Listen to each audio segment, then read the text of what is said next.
Hi everyone, my name is Vilma and in this video tutorial I will show you how to start a meeting using Congrea from our live online virtual engagement course. So we have to start there and then we will see a first link that says enroll in Congrea practice course.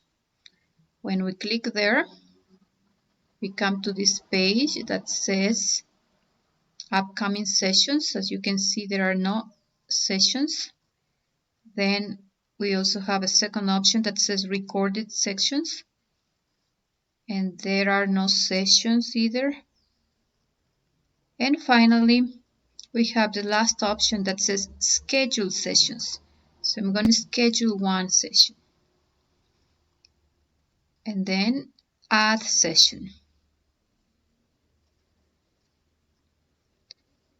There you have the date and time when you want your session to start. So I'll do it for May the 31st at 9:30.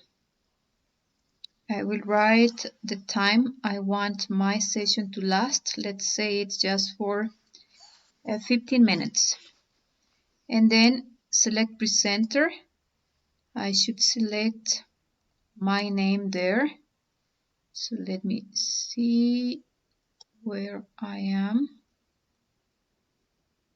Oh, there it is, my name. And then we have an option that says repeat this event, so we don't want to repeat it. So that's all. I only have to save it. And now we have a scheduled session for today after a few minutes, and it will last 15 minutes. Okay, so that's all. Thank you.